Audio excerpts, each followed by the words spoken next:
Assalamualaikum warahmatullahi wabarakatuh. Perkenalkan, nama saya Ahmad Akila Sidiki, NIM 23410404000005. Di sini saya akan menjelaskan demokrasi Orde Baru, tugas dari Bapak Purbo.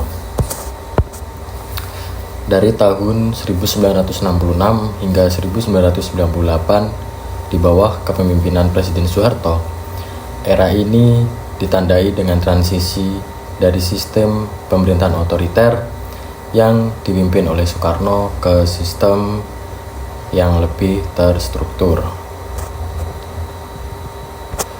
Meskipun tetap memiliki banyak batasan terhadap kebebasan politik, pada awalnya Soeharto memperkenalkan konsep demokrasi Pancasila yang mengedepankan nilai-nilai Pancasila sebagai dasar negara. Dalam praktiknya, meskipun ada pemilihan umum, partai politik dan kebebasan berpendapat sangat dibatasi. Hanya ada beberapa partai yang diizinkan dan semua harus mendukung pemerintah. Ini menciptakan suasana di mana kritik terhadap pemerintah sangat berisiko. Selama periode ini, pemerintah Orde Baru fokus pada pembangunan ekonomi dan stabilitas politik. Meskipun ada pertumbuhan ekonomi yang signifikan, banyak kebijakan yang diambil dengan cara yang otoriter, termasuk pengekangan terhadap media dan oposisi politik. Kebijakan ini seringkali disebut sebagai musim semi kebebasan pada awal pemerintahan, tetapi segera berubah menjadi kontrol yang ketat. Kejatuhan Orde Baru pada tahun 1998 dipicu oleh krisis ekonomi dan tuntutan reformasi dari masyarakat. Hal ini menandai akhir dari era yang panjang dan membawa Indonesia menuju era reformasi yang lebih demokratis. Demokrasi Orde Baru, meskipun berhasil dalam beberapa aspek pembangunan, seringkali dikritik karena pelanggaran hak asasi manusia dan kurangnya kebebasan politik.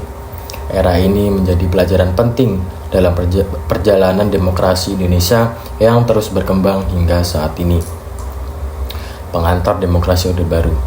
Demokrasi Orde Baru di Indonesia berlangsung dari tahun 1966 hingga 1998 di bawah kepemimpinan Presiden Soeharto.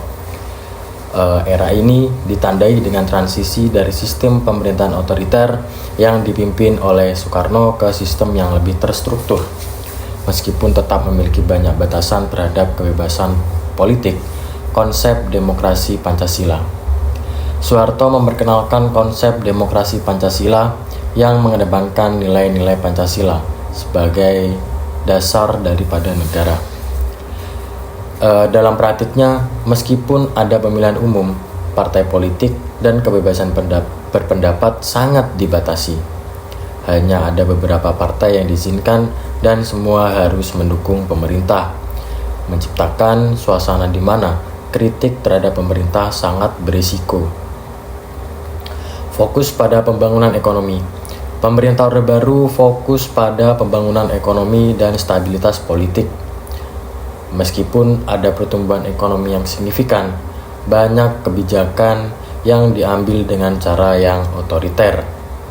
Pengekangan terhadap media dan oposisi politik menjadi hal yang umum, dengan kebijakan yang seringkali disebut sebagai musim semi kebebasan pada awal pemerintahan, tetapi segera berubah menjadi kontrol yang ketat.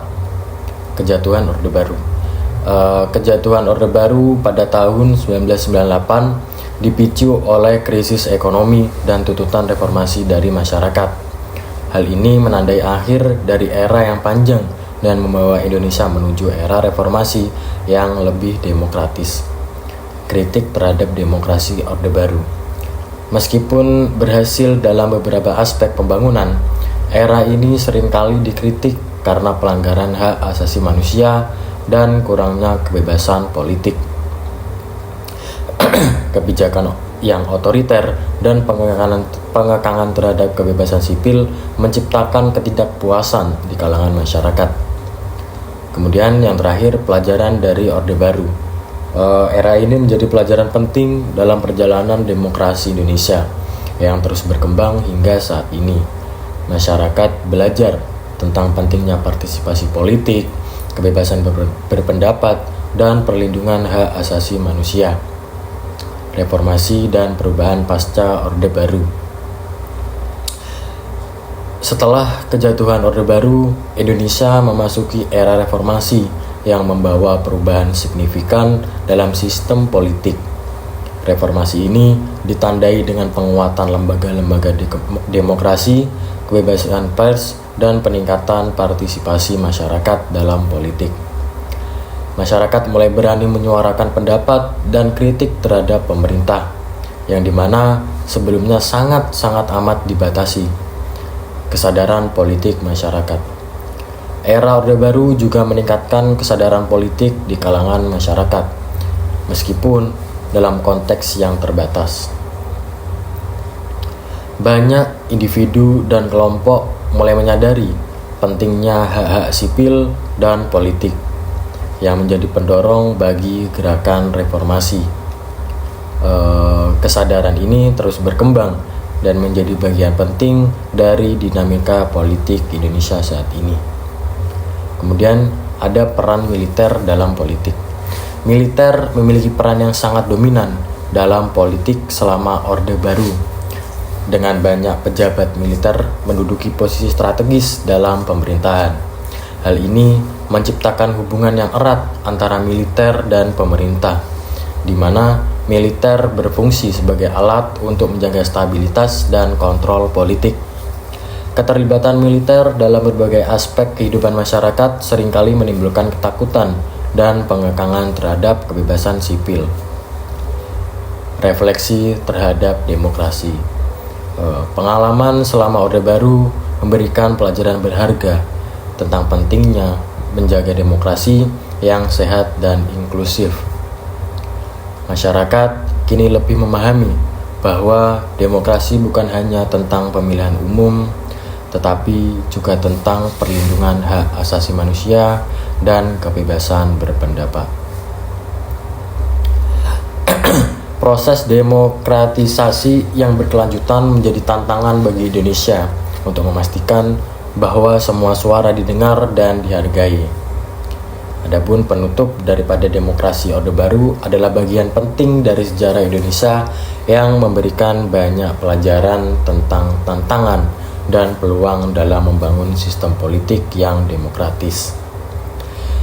Dengan memahami sejarah ini, diharapkan masyarakat dapat lebih aktif berpartisipasi dalam proses demokrasi dan menjaga nilai-nilai yang telah diperjuangkan. Mungkin itu penjelasan yang bisa saya sampaikan mengenai demokrasi pada masa Orde Baru. Kurang lebihnya saya mohon maaf. Wassalamualaikum warahmatullahi wabarakatuh.